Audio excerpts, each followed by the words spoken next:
हमने पावर के part one वाले कॉन्सेप्ट में पावर को बहुत बेहतर तरीके से समझ लिया है कि शक्ति जिसे पावर कहते हैं वो आधुनिक राजनीतिक विज्ञान की एक केंद्रीय धारणा है। राज्य हो, संप्रभुता हो, सरकार हो, कानून हो, इन सभी में सबसे महत्वपूर्ण अंतर्निहित जो तत्व है, जो एलिमेंट है, जो सबसे मेन है, वो पावर यानी शक्ति को ही माना गया है। और आज हम शक्ति के पार्ट टू में जो बचे हुए इसके अंश थे उनके बारे में चर्चा करेंगे, जैसे राजनीतिक शक्ति के स्रोत। पावर के कॉन्सेप्ट में सबसे महत्वपूर्ण ध्यान देने वाली बात यह है कि concept of power is the key to understand and analyse politics. क्योंकि ये जो पावर का कॉन्सेप्ट है, ये पूरा पॉलिटिकल साइंस मुख्य रूप से इसी को डील करता है कि पॉलिटिकल इंस्टीट्यूशंस या जो भी सिस्टम है, चाहे वो नेशनल इंटरेस्ट के हों, नेशनल लेवल के हो या इंटरनेशनल लेवल के, पावर ही पॉलिटिकल थ्योरी के सेंटर पर रहता है। जो कॉन्सेप्ट ऑफ पावर है, ये सबसे ज्यादा फंडामेंटल, मूलभूत है पूरे पॉलिटिकल साइंस का, क्योंकि यही पॉलिटिकल प्रोसेस को शेप देता है। और पॉलिटिकल जो प्रोसेस है उसका मेन एम होता है हाउ टू एक्सरसाइज पावर। ये कहा जा सकता है कि वो शक्ति ही है समाज में, जो शक्ति का स्थान है, जो पावर का स्थान है, इसी से पॉलिटिकल साइंस का संबंध है। और पॉलिटिकल साइंस जो है वो मुख्य रूप से इसी बात को जानने की कोशिश करता है कि समाज में जो शक्ति है उसकी प्राकृतिक आधार, उसका प्राकृतिक आधार क्या है, ये किस प्रक्रियाओं के तहत यह शक्ति बनती है, कायम रहती है, शक्ति का एक्सटेंट क्या होता है, इसके आउटपुट क्या होते हैं, इसके रिजल्ट क्या होते हैं। क्योंकि राजनीति का मुख्य उद्देश्य सत्ता प्राप्त करना है, और सत्ता प्राप्त करने का मतलब है कि शक्ति प्राप्त करना। शक्ति प्राप्त करने के लिए किस तरह के स्ट्रगल होंगे, शक्ति प्राप्त होने से क्या क्या प्राप्त हो जाता है, और प्राप्त शक्ति से हम और क्या क्या कर सकते हैं, किस तरह से शक्ति का प्रयोग कर सकते हैं, किसी को प्रभावित कर सकते हैं। ये सारी बातें जो हैं, ये कहा जाता है कि student of political science is student of power. जो राजनीति विज्ञान का छात्र है, दरअसल वो मुख्य रूप से शक्ति के सिद्धांतों को समझने वाला वो छात्र है, क्योंकि उसका मुख्य कंसर्न, मुख्य मुद्दा जो है वो शक्ति ही है। अब हम ये समझते हैं कि अब ये शक्ति के स्रोत क्या हैं। राजनीतिक शक्ति के स्रोतों की अब पूरी सूची तो देना संभव नहीं है, क्योंकि सूची इसलिए नहीं दी जा सकती क्योंकि शक्ति के स्रोत क्या होंगे इसके संबंध में जो विचारकों ने अपने विचार दिए हैं, उनके विचारों में बहुत अधिक मतभेद है। अब मुख्य रूप से अगर सबके कॉमन जो विचार है, जो आइडिया है, उसको इकट्ठा कर लिया जाए तो ये समझा जा सकता है कि किसी भी राष्ट्र की शक्ति के महत्वपूर्ण अवयव या सबसे इंपॉर्टेंट एलिमेंट क्या होते हैं। धन, संपदा, प्राकृतिक संपदा के साधन, मानव शक्ति भी है, शस्त्र भी है। लेकिन इसका महत्व सिर्फ इसी दृष्टि से आंकना होगा, हम सिर्फ इसी एंगल से इसको कैलकुलेट कर सकते हैं कि किसी दूसरे राज्य के बिहेवियर को इन्फ्लुएंस करने के लिए किसका प्रयोग कहां तक किया जा सकता है। किसी राज्य का, किसी राज्य की जो शक्ति होगी, किसी राज्य की जो शक्ति होगी, इसका मुख्य शक्ति का उद्देश्य किसी दूसरे राज्य के व्यवहार को प्रभावित करना। अब उसको प्रभावित करने के लिए अगर इसके पास धन की शक्ति है तो आसानी से प्रभावित कर सकता है। आज के पूंजीवादी व्यवस्था में, आज के इकोनॉमिक सेंट्रिक वर्ल्ड सिस्टम में धन से किसी दूसरे राज्य के बिहेवियर को आसानी से प्रभावित किया जा सकता है। जिस राज्य के पास जितनी ज्यादा संपदा होगी, जितना रिसोर्सेस होगा, वो रिसोर्सेस, संपदा, वो रिसोर्सेस इसे शक्तिशाली बनाएगा। आज की जो संपदाएं हैं, मुख्य रूप से जैसे ऑयल है, अभी ऑयल से कंट्री काफी पैसा कमाते हैं। ऑयल उनकी पावर को हमेशा वर्ल्ड लेवल पर बनाए रखता है। ऑयल पॉलिटिक्स बहुत ही इंपॉर्टेंट है। रूस को अगर हम देखें तो, अगर यूक्रेन संकट देखें तो वहां पर नॉर्ड स्ट्रीम पाइपलाइन गैस जो कि रूस के पास है, वो कितना बड़ा उसके लिए एक शक्ति भी है। ये नुकसान हो सकता है यूरोप को अगर उससे इस तरह के नेचुरल गैस ना मिले तो ये उसकी ताकत को बढ़ाता है, उसकी डिप्लोमेसी की पावर को बढ़ाता है। इसी तरह से मानव शक्ति कितने, जैसे अगर हम कहें कि वर्ल्ड की सबसे बड़ी स्टैंडिंग आर्मी जैसे चीन के जनसंख्या ज्यादा है, तो वहां की जो सेना है वो भी काफी बड़ी है। भारत के पास भी बहुत बड़ी सेना है। तो सेना सिर्फ हथियार से नहीं, मानव शक्ति से भी संबंध है। तो मानव शक्ति जो है, मानव शक्ति कितना ह्यूमन कैपिटल है, ये सब इसमें आ जाते हैं। ये भी किसी राज्य की शक्ति है और इससे भी किसी राज्य को प्रभावित किया जा सकता है। शस्त्र, शस्त्र का महत्व तो हम कम आंक ही नहीं सकते, क्योंकि आज के समय में किस देश की ताकत कितनी है यह निर्धारित होता है उसके पास कितने घातक शस्त्र हैं। परमाणु संपन्न देशों की शक्तियां ही विश्व की कूटनीति में उसके प्रभाव को बढ़ाते हैं, और इस तरह से परमाणु हथियार संपन्न राज्य दूसरे राज्य के व्यवहारों को बहुत हद तक प्रभावित करता और नियंत्रित भी करता है। धन इसलिए महत्वपूर्ण है क्योंकि धन से शक्ति के और जो एलिमेंट्स हैं वो खरीदे जा सकते हैं, बल प्रयोग के साधन खरीदे जा सकते हैं, धन से शस्त्र खरीदा जा सकता है। सऊदी अरब ऑयल बेचकर जो धन कमाता है उससे अमेरिका से सबसे ज्यादा शस्त्र खरीदने वाला वही देश है। और इस तरह से वो अपने क्या करता है, बल को बढ़ाता है, अपने पावर को बढ़ाता है। अरब देश और ईरान के पास तेल के अटूट भंडार हैं जिससे वे अन्य देशों के व्यवहार को प्रभावित करते हैं। अब धन होगा, नेचुरल रिसोर्सेस होगी, तो सिर्फ इससे शक्ति नहीं प्राप्त होती है। अंतरराष्ट्रीय संबंधों को देखें हम तो संयुक्त राज्य अमेरिका यानी यूएसए को बहुत समय तक कोई विशेष शक्ति नहीं थी, लेकिन वो बहुत धनी राज्य था।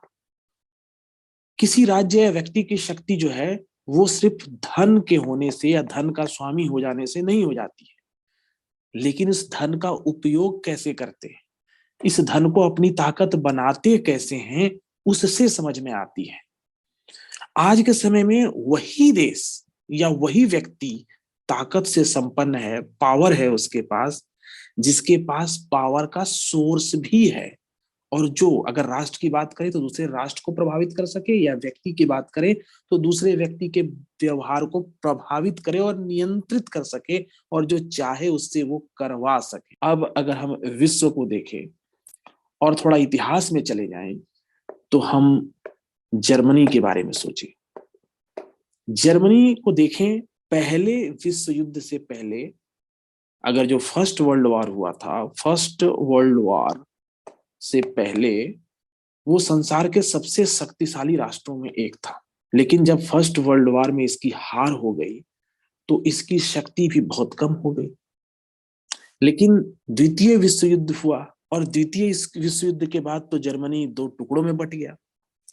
आज की तारीख में यूरोप में सबसे बड़ी आर्थिक शक्ति जर्मनी ही है, और जर्मनी अपनी धन की हानि, अपने टेरिटरी का नुकसान, अपने हर तरह से उठाई हुई हानि के बावजूद भी आज यूरोप में बड़ी इकोनॉमी पावर होने के नाते ये धीरे धीरे उस रीजन में हर तरह से शक्तिशाली होकर उभर रहा है। अब शक्ति के कई स्रोत हो सकते हैं।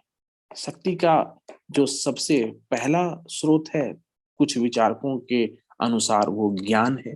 अब व्यक्ति के पास ज्ञान है तो उस ज्ञान के द्वारा अपने जो उसके पास जो कैपेबिलिटीज हैं, जो उसके कैरेक्टरिस्टिक हैं, उसको वो मैनेज कर सकता है, जिसको मैनेज करके वो उसे अपने शक्ति का साधन बना सकता है, अपने पावर को इंप्रूव कर सकता है। व्यक्ति कैसे लीडरशिप दिखाएगा, व्यक्ति की इच्छा शक्ति, विल पावर क्या है, उसकी सहन शक्ति क्या है, उसकी अभिव्यक्ति की शक्ति क्या है, एक्सप्रेशन पावर क्या है, ये सभी भी किसी अगर व्यक्ति के दृष्टिकोण से देखें तो व्यक्ति के शक्ति के महत्वपूर्ण पहलू हैं, महत्वपूर्ण एस्पेक्ट्स हैं। हाँ, इतना तो है।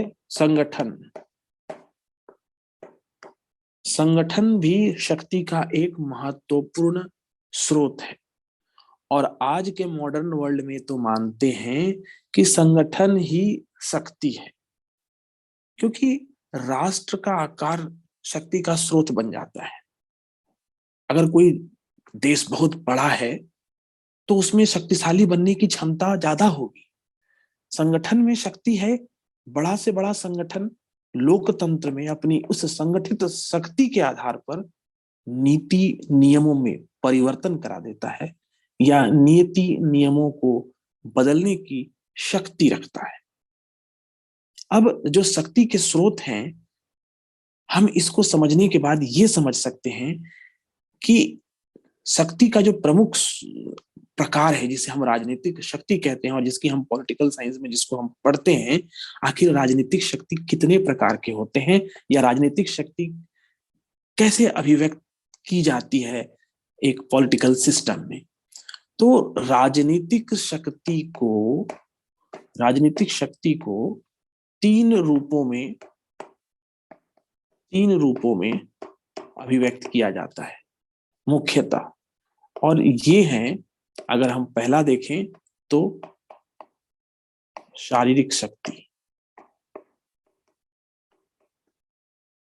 ये तो हर रूप में व्यक्त होती है।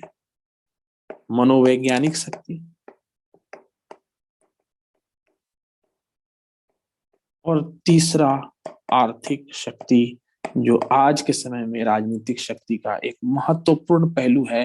तो हम पहले समझते हैं शारीरिक शक्ति क्या है। अब हम अगर शारीरिक शक्ति की बात करें तो शारीरिक शक्ति जो है, अब कोई भी देश है,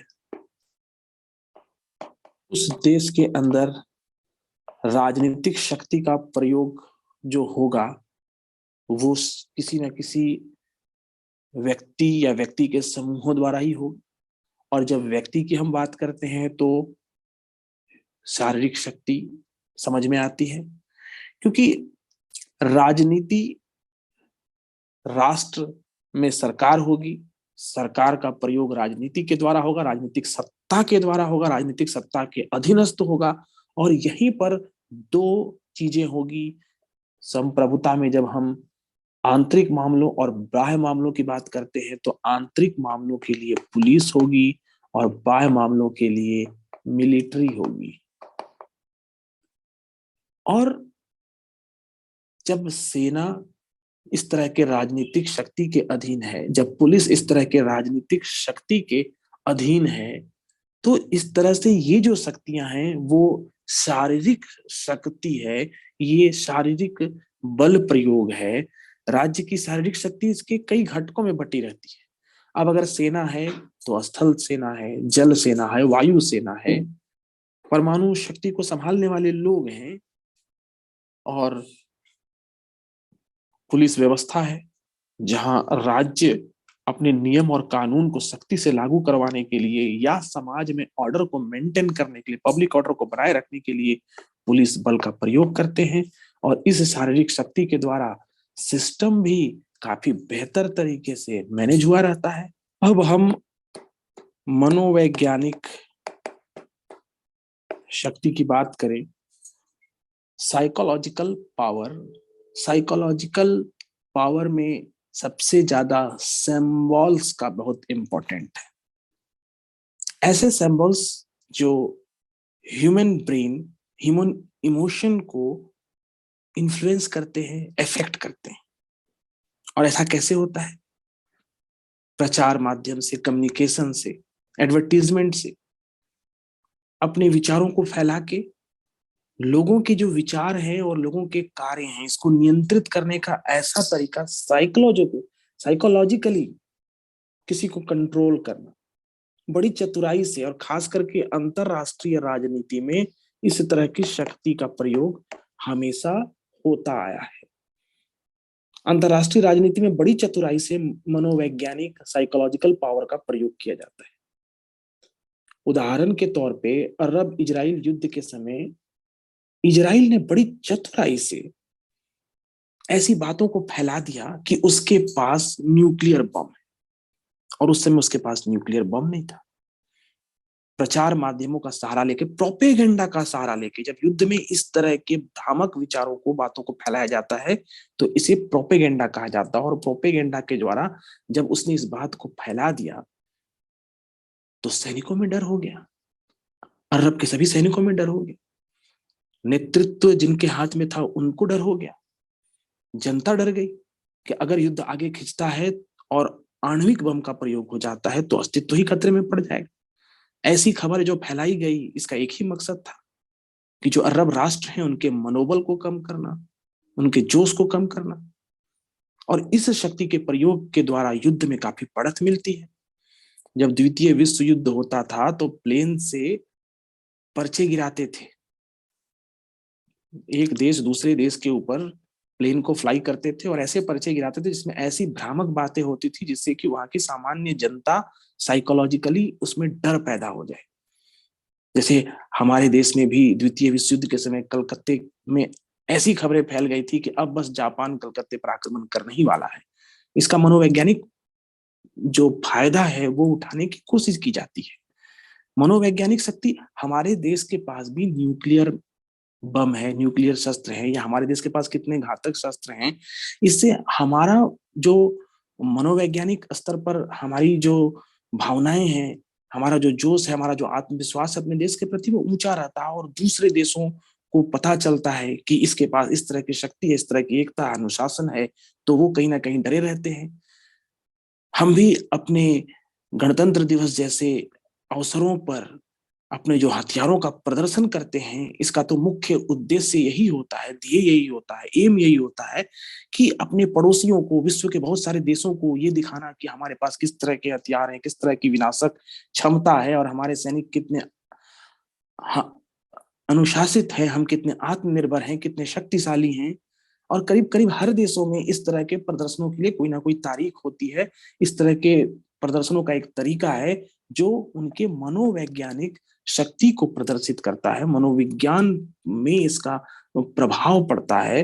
विश्व में देश अपनी संस्कृति को भी फैलाने के लिए बहुत जोर लगाए रहते हैं।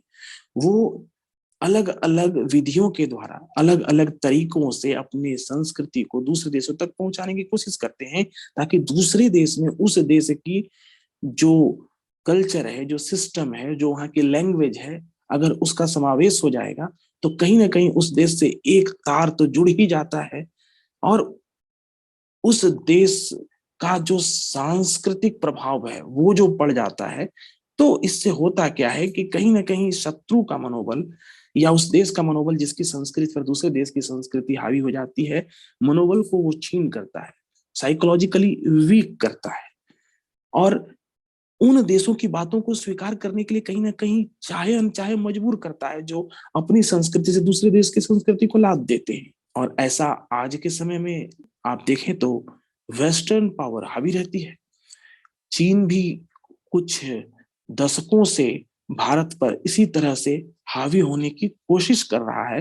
कहीं ना कहीं भारत की मीडिया पर भी अगर कहा जाए तो चीन का बहुत कुछ कंट्रोल हो चुका है कि यहाँ खबरों को चीन आसानी से मैनिपुलेट कर देता है। कूटनीतिक, डिप्लोमेटिक ये प्रचार इस तरह से प्रयोग किया जाता है कूटनीति का कि देश की जनता के मनोविज्ञान पर प्रभाव पड़े। ये शक्ति भी हमेशा से बहुत महत्वपूर्ण रही है और ये शक्ति का जो रूप है राजनीतिक शक्ति को काफी प्रभावित करता है। अब आर्थिक शक्ति को देखते हैं। राजनीतिक शक्ति का प्रयोग व्यवहार में हमेशा आर्थिक साधनों द्वारा होता है। आर्थिक साधन ना हो तो राजनीतिक शक्ति का प्रयोग हो ही नहीं सकता, क्योंकि कोई भी देश हो अगर ये दूसरे देशों के साथ व्यापार करेगा, दूसरे देशों के साथ व्यापार करेगा तो सिर्फ अपनी वस्तुओं को दूसरे देश में बेचेगा तो नहीं, वहां से खरीदेगा भी। ये सिर्फ बेचना होता नहीं है, ये हमेशा टू वे होता है। अगर हम किसी एक देश को सिर्फ बेचते ही हैं, लेकिन ऐसा तो संभव नहीं है, बहुत सारे देश ऐसे होंगे जहां से सिर्फ खरीदते ही होंगे और इसके लिए जरूरी होती है मुद्रा की। अब विश्व में डॉलर डोमिनेट करता है, ज्यादातर देश डॉलर में ही व्यापार करना चाहते हैं। विदेशी मुद्रा जब हम कमाते हैं तो इसका हमारी इकोनॉमी पे असर पड़ता है। इंपोर्ट और एक्सपोर्ट का बैलेंस होना भी इकोनॉमी के लिए बहुत जरूरी होता है। अब व्यापार के माध्यम से हम अपनी राजनीतिक शक्ति का विस्तार भी कर लेते हैं। आज के समय में अगर हम चीन की बात करें, चाइना एक इकोनॉमिक पावर है क्योंकि हमारे देश में भी अगर हम देखें तो हम चाइना से ज्यादा इंपोर्ट करते हैं और हमारा एक्सपोर्ट चाइना को कम है। चाइना का प्रभाव हमारे देश पर इतना है कि उसकी राजनीतिक शक्ति भी कहीं ना कहीं आर्थिक रूप से उसने अपना प्रभाव डाल रखा है। खास करके इंटरनेट के जमाने में, इंफॉर्मेशन एंड कम्युनिकेशन टेक्नोलॉजी के फील्ड में हार्डवेयर के लिए हम 80% तो चाइना पर ही निर्भर है। जैसे कि सॉफ्टवेयर के लिए हम 80% यूएसए पर निर्भर है। तो राजनीतिक शक्ति का विस्तार करने के लिए देश जब प्लानिंग करता है, देश अपनी आर्थिक क्षमता को बढ़ाने की प्लानिंग करता है, और जो देश अपनी आर्थिक क्षमता को जितना बढ़ा लेता है, जितना ताकतवर कर लेता है आर्थिक रूप से वो जितना सबल होता है, वो अपनी उस आर्थिक शक्ति के द्वारा दूसरे देशों पर अपनी राजनीतिक शक्ति का भी बढ़त बना लेता है। आज विश्व के कितने ही देश हैं जो चाइना के टेप ट्रेप यानी कि चाइना ने बहुत सारे देशों को, श्रीलंका और अफ्रीका के कई देशों को ऋण देकर उन्हें अपनी गुलामी में फंसा लिया है। ये ऋण वापस नहीं कर पा रहे, डेट ट्रैप में फंस गए। चीन ने अपनी आर्थिक शक्ति का ऐसा डंका बजाया है, बेल्ट एंड रोड इनिशिएटिव जो है इसका, जिसमें चाइना ने यूरोप को जोड़ने के लिए, अफ्रीका को जोड़ने के लिए जिस तरह के रोड और इंफ्रास्ट्रक्चर बनाने का काम शुरू किया है, इसने कई देशों की इकोनॉमी पर अपना इतना प्रभाव डाल लिया है कि उस देश की इकोनॉमी कहीं ना कहीं पूरी तरह से इसकी गुलाम बन चुकी है। चाइना रोज रोज आत्मनिर्भर होते चला जा रहा है, आर्थिक दृष्टि से, तकनीकी दृष्टि से भी। और जब कोई देश अंतरराष्ट्रीय संबंध होने पर विदेशी सहायता लेता है तो इस तरह से कहीं ना कहीं इसकी शक्ति क्षीण हो जाती है और सहायता देने वाले की शक्ति इसके ऊपर बरकरार होने लग जाती है। अगर देश कमजोर रहा तो, क्योंकि आर्थिक शक्ति होती है, आर्थिक विकास के लिए विदेशी सहायता से महत्वपूर्ण होता है आत्मसम्मान। और अगर कोई देश, हम आज आत्मनिर्भर होने के लिए प्रयासरत है। आत्मनिर्भर होना इसलिए भी जरूरी है कि अगर हम आत्मनिर्भर नहीं होंगे तो हमारी आर्थिक शक्ति अगर क्षीण होने लगेगी, तो जो हमारा सबसे खतरनाक पड़ोसी है, और जो ऐसा पड़ोसी है जो खतरनाक लगता कम है लेकिन है ज्यादा, वो चाइना है। कहीं आर्थिक रूप से वो हमें अपनी गिरफ्त में ऐसे ना ले ले कि हम अपने हर एक इलेक्ट्रॉनिक हार्डवेयर के लिए या आने वाले समय में और बहुत सारी चीजों के लिए उस पर निर्भर होने लग जाए।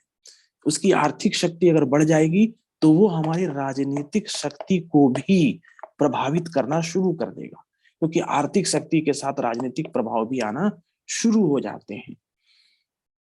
जो देश भारत को विदेशी सहायता प्रदान करते हैं, वे चाहते हैं कि भारत उन्हीं के प्रभाव क्षेत्र में रहे, क्योंकि हमने भी विदेशी दबाव में कई बार अपनी इकोनॉमी के लिए कुछ अलग अलग तरह के डिसीजन लिए हैं।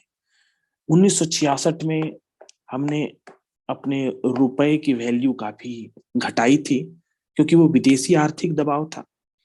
नेपाल भूटान का व्यापार ज्यादातर भारत के साथ होता है और वो भारत पर निर्भर है।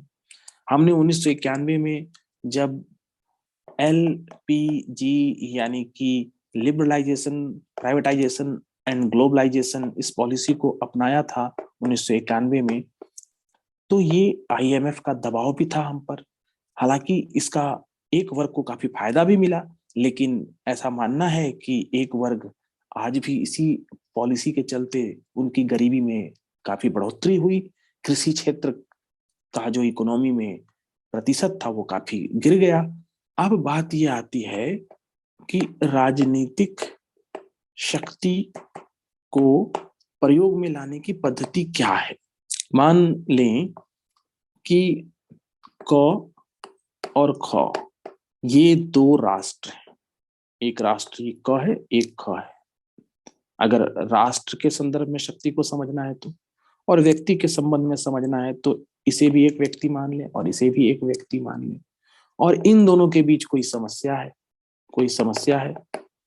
और ये कल्पना करें कि ये कुछ करना चाहता है और ये उससे कुछ अलग करना चाहता है। अब किसी वास्तविक परिस्थिति में ये जो करना चाहते हैं और ये अलग करना चाहते हैं, तो ये चाहेंगे कि ये मेरे प्रभाव में आ जाए और जैसा हम करना चाहते हैं वैसा ये करे।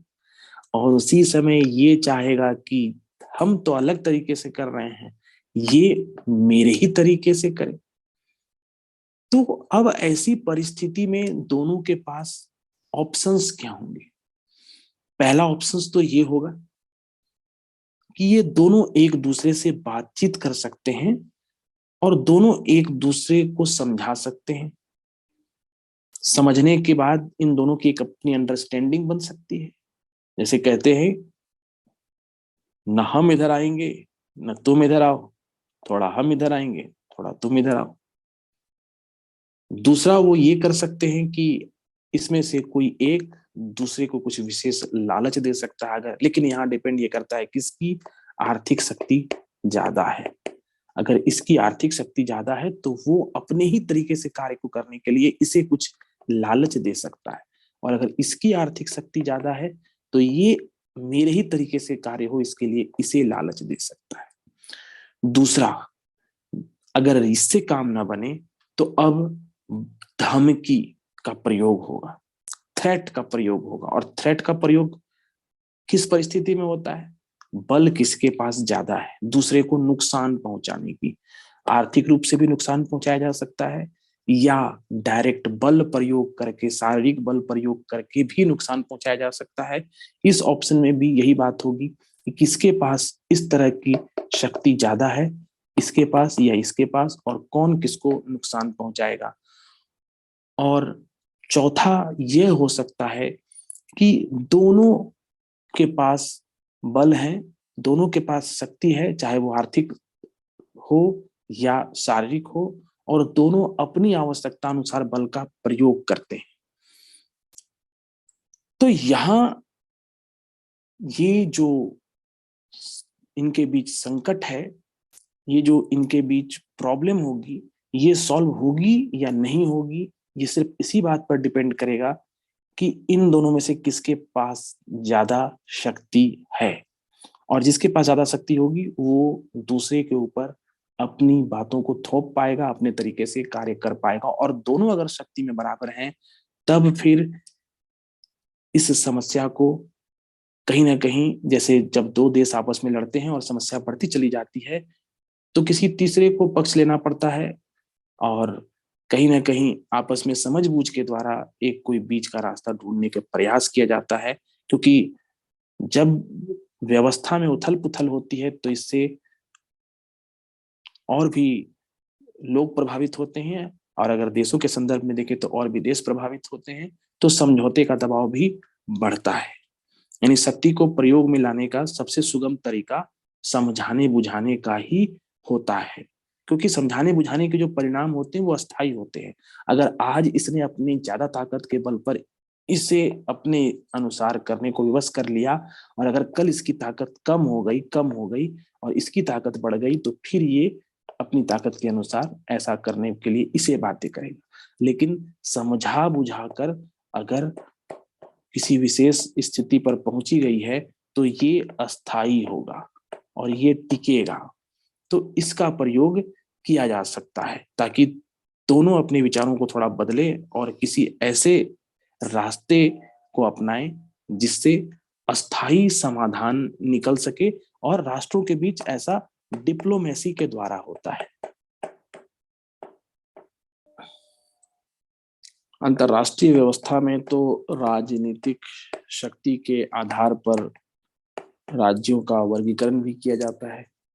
कुछ राष्ट्र शक्ति के आधार पर बड़े राष्ट्र कहलाते हैं, ताकतवर राष्ट्र कहलाते हैं, कुछ महाशक्ति कहलाते हैं। विश्व में जो व्यवस्था है जिसको हम कहते हैं पोलराइज्ड वर्ल्ड, बाइपोलर, यूनिपोलर, इस तरह की जो व्यवस्था है ये शक्ति के संदर्भ में भी है। तो इस तरह से हमने शक्ति के कॉन्सेप्ट की जो बेसिक्स होते हैं उसको समझ लिया है। हालांकि शक्ति के कॉन्सेप्ट में और भी गूढ़ बातें हैं जिसको फिर अगले वीडियो में कभी समझेंगे। तब तक के लिए धन्यवाद।